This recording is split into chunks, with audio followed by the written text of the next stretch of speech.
What's up, everyone? It's me, Travis. No, I'm not sick. I'm just out here. I lied, okay? I feel like I'm getting a little sick, but that's not why I'm out on the couch. It's comfy out here. That's not even the reason. It's because um, me and Amanda have to do our podcast later today, so it's all set up out here. And I figured, why not? Why not stay out here? I just finished drawing some fun little doodles. I did my Kanye West piece, which was interesting because I got into Kanye and his history. And, I've never been a big fan of Kanye. And even, back when he was making really good music and not being like an absolute maniac from everyone's perspective, I think, hey, he's earned it. I don't know. He killed it. Objective, I think he's worth like $300 million. So, in my mind, how crazy you are only matters if you don't have $300 million. You know, that's how I feel. Like, if he had no money, like you can't, I feel like there's a relation there. You can't be poor and then be a maniac because there's nowhere to go. I mean, you can. Plenty of people are poor and crazy, and everywhere in between, like middle class and crazy.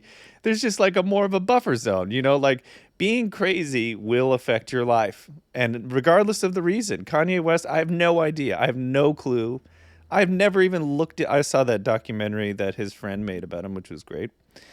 And it sounded like he had some mental um stuff going on. I don't know, depression, bipolar. I have no idea. It's not my biz, man.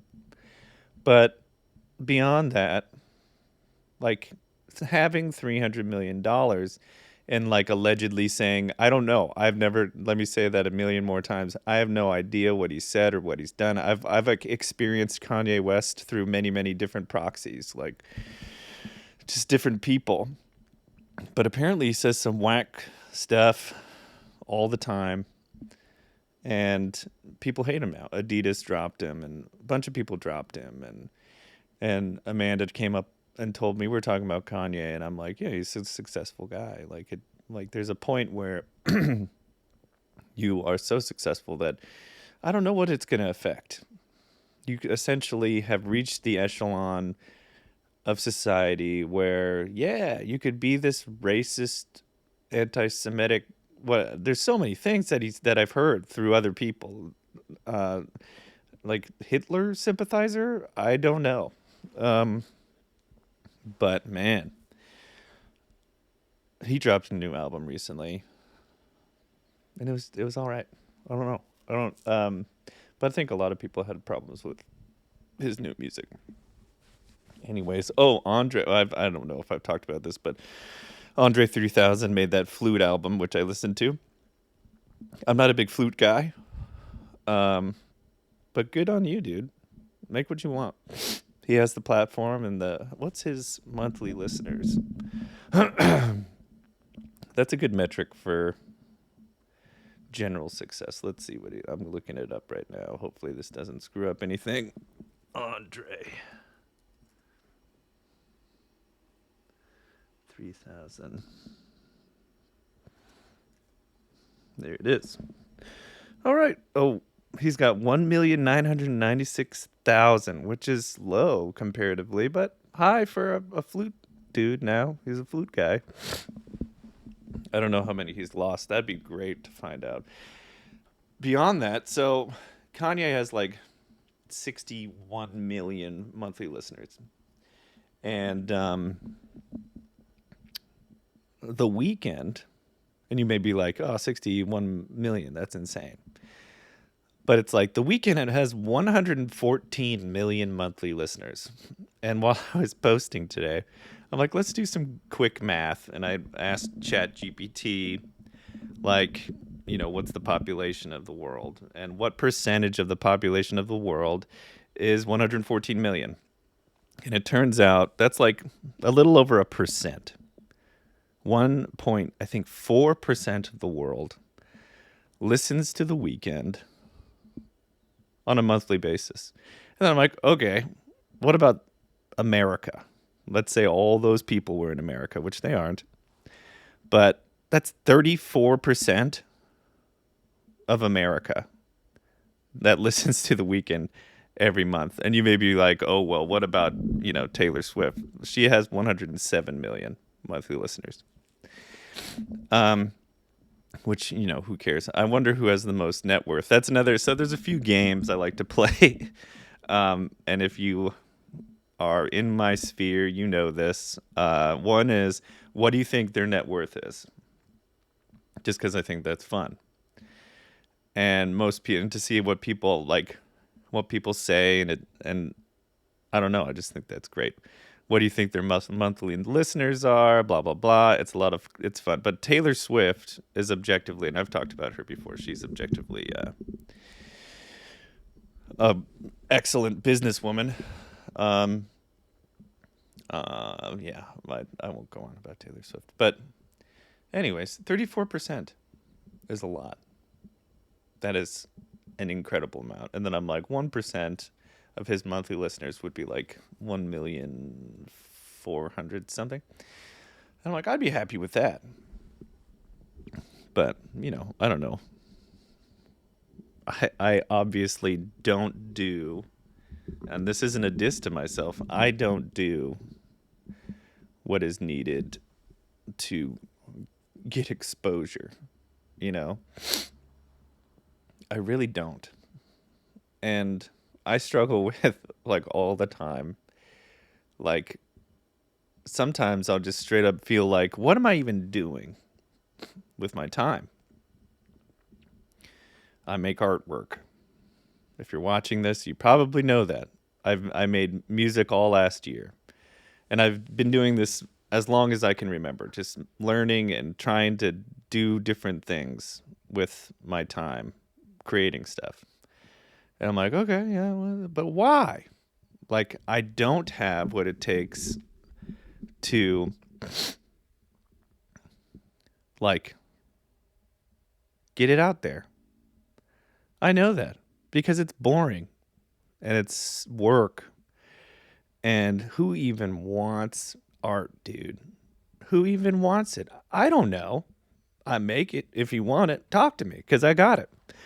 But oh man, I don't know. 1%, 1 million. If 1 million people like my crap, I'd be like, I did it. I did it. I mean, I'd still want to, keep growing, but oh man, that's crazy. But 114 million. I'm pretty sure he's the top listened to dude on Spotify. Great job, Abel. Great job. I don't understand why. I think he's wearing the MF Doom mask. I don't know if you've seen that. Well, it's not like directly MF Doom, but he says it's like an homage, and I'm like, yeah. I don't know, man. Like wearing that mask. One dude's done that the whole time, and that was MF Doom. Rest in peace. But yeah. Anyways, just a little bit of what I'm talking about right now. What am I working on? Arizona was fun. Me and Amanda went there because randomly I looked up ticket prices and it was $68 round trip. And I'm like, hey, you wanted to take some weekend trips, so let's do it. And we bought those tickets, got an Airbnb. The Airbnb, we got there, and oh my God, like we got in late. So we were outside the building, and I'm like, how do we get in this thing? No one was at the front desk to let us in. And we were out there for a while. And then some kind man let us in.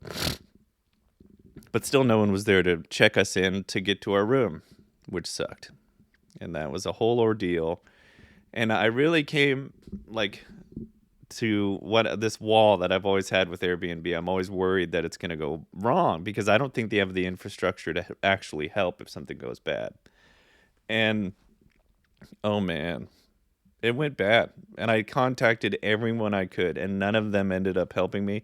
The guy at the front desk who was supposed to be there came out randomly, some security guard who's probably getting high somewhere, because it's like almost midnight. Like, and if I was a security guard who's supposed to be watching the desk, I've never like drank or smoked or done anything illicit on the job, but I could get it. I get it.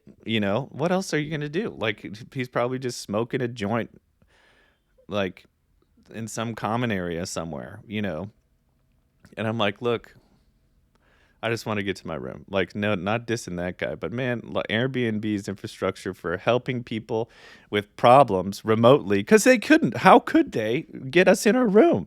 It really just came down to this random security guard guy who was doing his thing somewhere else. Definitely was that. I went behind his desk. They had the security cameras up and, fully logged in. And I have a background in cybersecurity and IT and all that. So it's just like I could have ruined this place, but I did not.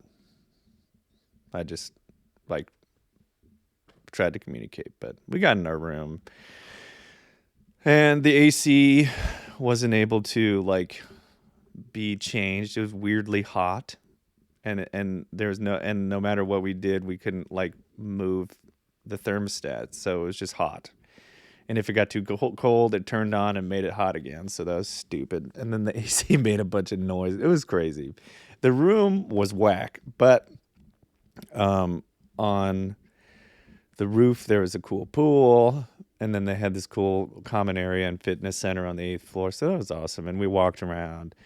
We saw Chase Field, where the Diamondbacks play, just through a glass door. But we just walked around like me and Amanda do. Like when we travel, essentially all we do is walk and take public transit where we need to go, which is, arguably one of my favorite things to do, period. In any place is walk around and explore. We walked all the way out until, in cities where there's like, it's on the outskirts and all is there are like pipe stores and like glass industrial park, all this industrial crap. And we found this little taco shop out there right by this dispensary, which is hilarious. Great location for this taco place. And we got a taco. It was really good. I thought it was going to be good because it's always those random places in the middle of nowhere that are great. Then we walked a little bit more down the road and found this super like exclusive, like, no, you're not finding this fish and chip shop anywhere else, called Pete's, I'm pretty sure. And it was really interesting. They had, instead of like actual pieces of fish, they had pieces of fish, but they were like in squares, which was crazy, like formed patties. So that was fun. And then we kept walking, and all I'm getting to is we went to the casino, which if you've watched most any of my podcasts or listened to them, you know that I love gambling, and I'm also relatively successful at going out and gambling. I could usually extract $1,000 or more from a trip. And it's only because I've gone a few times. A few times. Last year I went 11 times to Vegas, and that's not counting like Lake Tahoe, where they have casinos there too. But I really wanted to figure out the system, so I went a lot and I figured it out. I figured out, I mean, like, you may be like, oh yeah, you figured it out. It's like, yeah, dude, like there's an actual, I could teach. I know I can because I taught Amanda, except she doesn't follow the rules. I could teach anyone all these methods, and as long as you stick to your guns and stick to your rules, because that's the hardest part, you'll win. Anyways, sidebar. Don't get me started on Vegas, boy. Basically, I went to the casino and I almost immediately just started winning money. And Amanda almost immediately, she wanted to bet with $100, which is it's hard to build a bankroll with $100 because that means you basically have to find a loose slot machine or get a big hit, like a full double, like getting a payout from a roulette on a black or a red or whatever. Like you really, it's hard. So, um, she took out her 100. I usually roll a dice, and before we went to Arizona, I rolled a dice in preparation to figure out my bankroll, which was $700. And long story short, I won $1,000. So she was mad because Amanda, um, I don't know, she's competitive in a way and is envious for sure. She can be kerbobbled from me winning as I do because I make it look effortless. And she's like 100, but probably in the podcast we'll talk about it. Our tremendous, tremendous talk on Spotify. But yeah, she got pissed, and then I wanted to go back. I wanted to keep going. I'm like, I wanted to bet one more 100, and see what I could get, and she was just done. And I'm like, oh my god. And I'm not when someone's in the Vegas vibe, as I call it, Vegas energy. You connect to that Vegas energy. You start winning. Like you gotta see it out because you could win a lot. You're just clear. You're in it. But whatever. We left. And then we went to a lot of cool places to eat and drank at some cool bars, and that was that. It was a great trip, and the winnings from the casino, I ended up paying for the whole thing, and we also probably paying for all of our food and whatever we do, which was excellent. And I don't know. uh, Man, this is going to go down a Vegas road, but I don't care. And then, so recently, just last night, I saw a story I posted on if Vegas was a video game, and it had this like pixelated, really cool, um, like map of the strip with all like, just like an old school video game. It's very cool. And then I'm like, man, how cool would this be? And Amanda's like, "Oh yeah, that would be cool if it was a game, like an actual game." And I'm like, and I just played Dave the Diver on my Nintendo Switch. And oh man, if you haven't played that game, go get it. It is dope. Like it is so cool. I will play that game. It's probably one of my favorite games in the last 10 years. And it's this like somewhat detailed pixelated like adventure with anime drama, and you're like this guy who dives and fishes, harpooning fish. You bring back what you take, and then you work at this sushi shop, so you're helping this like expert sushi chef hire and run this restaurant, and that's all you do. I mean, which is, and then they have all these backstories. It keeps getting deeper. There's these big bosses. It is so much fun. And I'm like, oh man, like, so what if it was like Dave the Diver, but it's Vegas, baby? And that's always what I have a show that I have in my head at all times called Vegas Baby. It's like that one Oregon show with Fred Armisen and I think Carrie is her name, Portlandia. It's like that, except Vegas. But the video game, I'm like, okay. And Amanda went to bed early because she has to wake up early, so I stayed up and watched like these terrible, depressing crime documentaries on Netflix. And I'm like, okay, so how do you show up to Vegas? And maybe at one point you could show up on a bus, or whatever. How you show up kind of like dictates how easy the game is. But the pure normal version is you show up in this crappy car, like just run down. You just made it. You just run out of gas, and everything's pixelated. If you look at pictures of Dave the Diver, that's what I want it to look like, and also the maps and everything. So there's like 3 dungeons. One is off strip, second is Fremont Street, and the third is the strip. I know people will like argue with me about that, but some people think Fremont Street is better than the strip. It's different flavors. But essentially in each dungeon, like, are opportunities to make money, and you could choose to, there's some nefarious ways to get money, like you could sell drugs, or you can be a stripper, or you can like pick up cans from recycling. You could just like farm cans for recycling, and or like become a bartender at a casino. There's a few different career paths to create your bankroll. And then so there's like a day night cycle. So you during the day you have your shift for whatever you choose to do. And of course, I think when you could go between them, but you like build skills within them. So you'd want to focus on one, and I think one of them could be a dealer, and it could give you an edge. But regardless, you go and you have this crappy apartment which you could customize, and so during the day you work, and then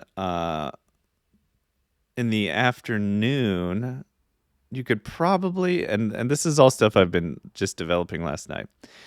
Morning work, and afternoon probably still work, but maybe, and at any point you could skip a cycle and you could just hang out at your apartment and do funny things like go on dating apps and just live your life as this person trying to make it in Vegas. And then at nighttime is when you could go to the casinos. And so whichever dungeon you're in, basically just they put a different mask on the casino. It looks nicer, it looks crappier, and you grind to get to the top level, to live in that penthouse suite, and to live that Vegas life. And you walk the strip, and you could go eat at restaurant, like it's exactly like what me and Amanda love to do in Vegas. And I'm like, this would be a dope game because all the slot machines would have slot machine brains, so they would act the same, and you could play poker, you could play craps, you could play blackjack, you could play roulette. And within that platform, that infrastructure, are these hilarious stories like Monkey Island, which is, I think Dave the Diver is inspired by, because there's lots of silly stories and fun things. You could like date someone if you want. You could get deep into the crime underworld, and you could become the best, stripper. Just funny side quests that would be a lot of fun to do. I don't know, just a fun, charming little game where you could, and it's adult, so it's like a little sexy, pixelated, hilarious, like cheeky moments, and you know, that's what I'm working on right now for fun. I should be working on my zine, but for some reason I just don't. Weird, motivation's a weird thing. I spent a good amount of this month not drinking or doing anything like that, and it's cool. I think it's the healthy option. It's just interesting, the whole drinking, and how drinking's insane. Like, it's funny on one hand. You have a lot of prohibition in America, like on things that, like heroin is fully illegal, like crucially illegal. And it's probably because it's great. And I mean, great as in the experience, not for you. It's not great for you, obviously. Like crack. And then you have like prostitution. And then in a lot of states like California, gambling. And what we say is good or bad, like we have a lot of things that we say, hey, no, it's bad. You can't do it. You can't be trusted to even think about partaking in these things, you grown adult. And I'm of the thought that grown adult, and this is why I'm going to go, all roads lead back to Vegas, I'm telling you. That's why I like Vegas. Not that everything is like legal there. You could surely find whatever you want. Like Vegas is a mirror of the person. So for me, I see a giant puzzle. And it's so funny because I don't even get like hammered. Like when I'm there, I'm usually I don't even think about getting drinks because it's like I'm not there for that. I'm there to try to extract cash, and I get comped rooms, and it's a fun ending up usually cash positive vacation. And oh man, where was I going? Oh, and so like I like that in Vegas you could go and you could just gamble yourself into a rut. You could straight up ruin your life in Vegas, 100%, and no one's out here trying to like cancel Vegas at all, which is very weird, but also very cool in my opinion. Because my opinion, because like lots of things get canceled for doing less than Vegas does. So it's like this entity that exists. It's a worldwide destination where you could, you know, do drugs, spend all your money, and die. And I'm sure people do. And I like that. I think it's, the right of the human person. And if that person can't regulate and they want to do all that stuff, hey, it's not my biz.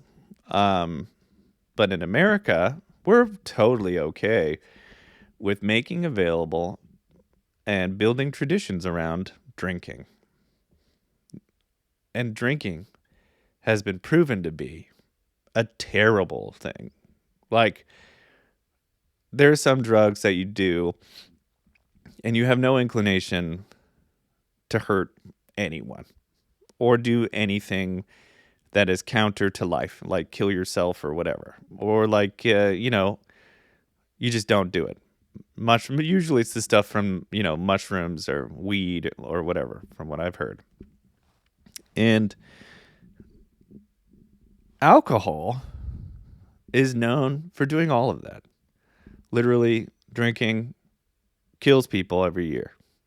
And drinking and driving kills people every year.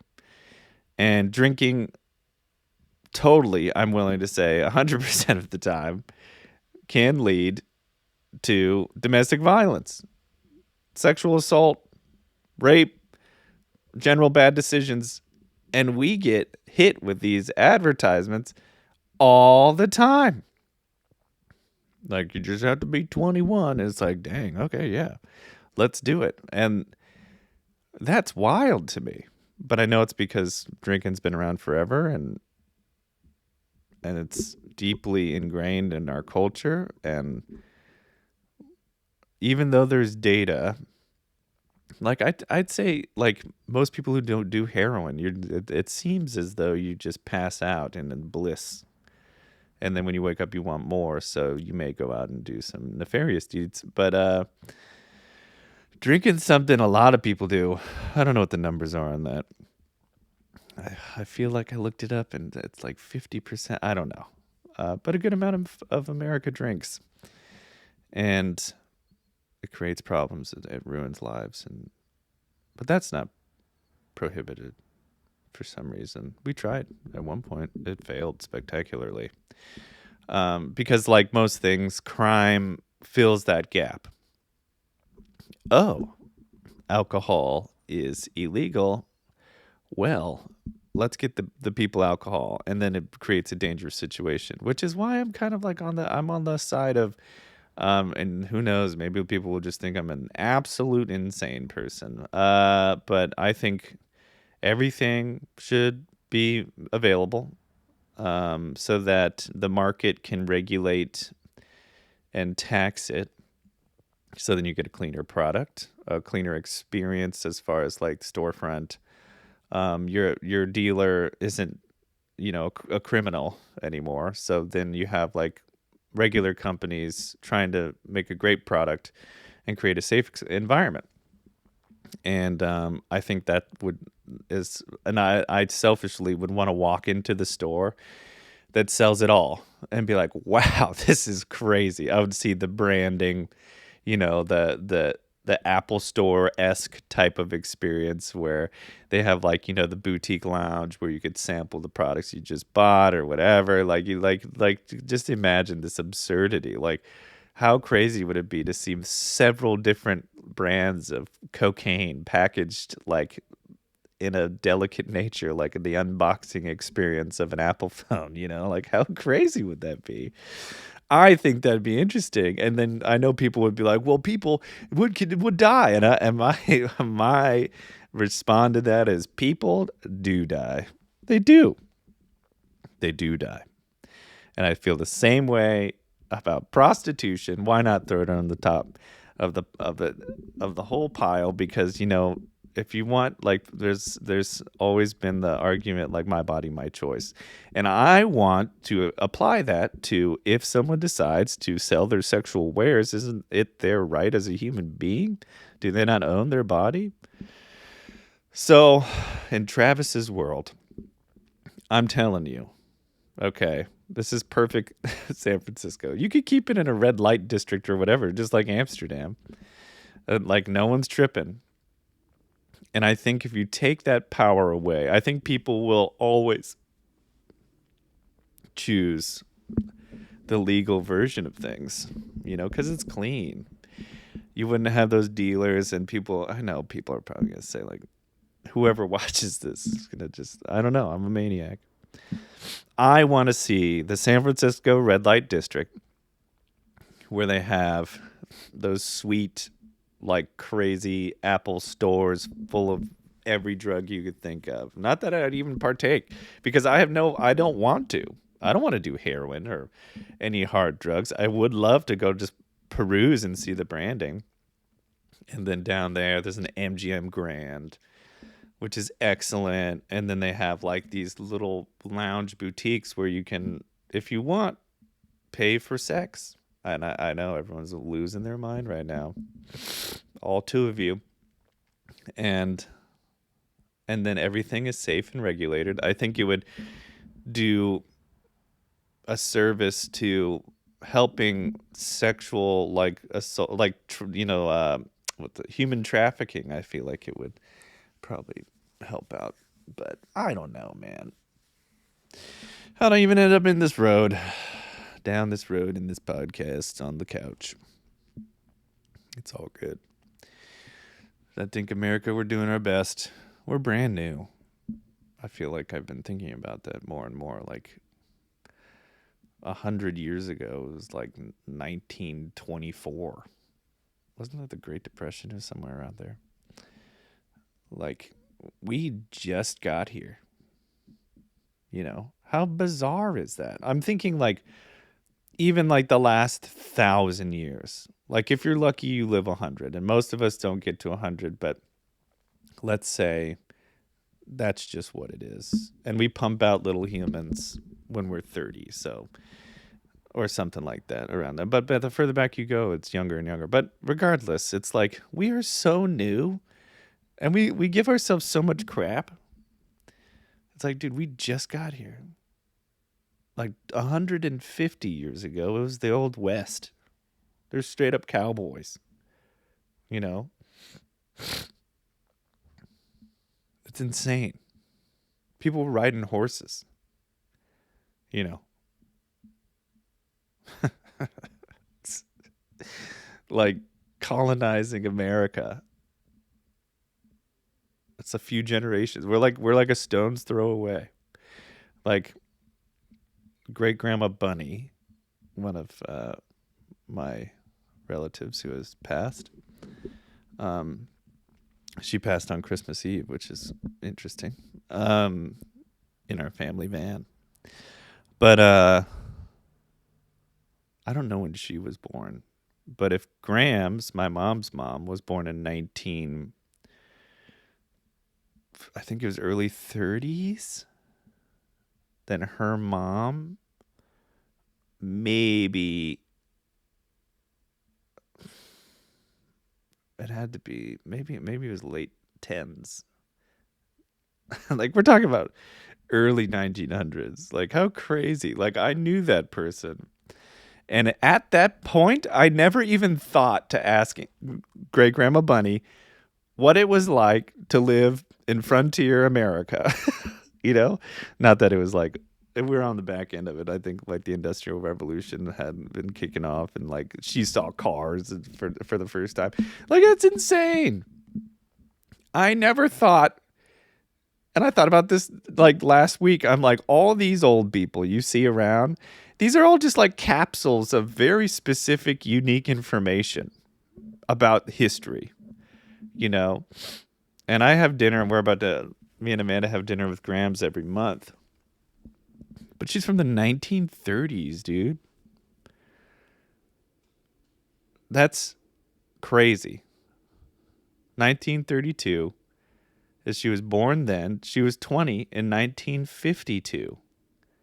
She had her 20s in the 50s. Anyways, time is insane. Talk to your elders, dude. If you have alive grandparents, Grams is my only one that's alive. Grandpa Jim, Grandpa Bud, and Grandma Joe have all passed. And I never got a real chance. I never was in the headspace to ask these people what they were all about. Except Grandpa Jim, I barely got a chance before he was hit by a car and died. And he was an artist like me. I was like, that would have been a great relationship. But it's like, I guess I'm going to end this with this. Like, if you have grandparents alive, have dinner with them once a month, man. Like, talk with even your parents. Like, they're relics, dude. They have like the coolest information. They experience life in a way that we're going to experience. Not in the sense that we're gonna see. I mean, in my lifetime, I saw the internet become a thing, the home computer. Computers and technology really taking over how we do our lives. It's an incredible invention. And we'll probably see like several other things. Because Grams is out here still, you know. And she's going to be with us for a while. Grams is going to turn 89 in February. Happy birthday, Grams. But anyways, talk to your elders. It's been a great time. Thanks for listening. My name is Travis Straw. I'm on a couch right now. And have a great weekend. Have a great life. Remember to live every day. Really take it in. Never live a day where you're like, what did I even do today? Sometimes I do that, but that's just because I am reflective of the day I've just done. I don't know. Meet with your family. Have dinner with your grandparents. Ask them about their lives. It's so special. Life is the only special thing. Everything else is fleeting. Well, life is fleeting too. But we'll see. We'll see how society goes. You know how sucky? Oh, man. Hopefully I don't will this. Not that I have this power. It would really suck if we... Like, World War II was bogus, to say the least. Like, the worst, most... just incredibly depressing, tragic. If we were to get into a conflict at that scale today, we're boned. Oh, man. Anyways, have a great weekend. Okay. Bye.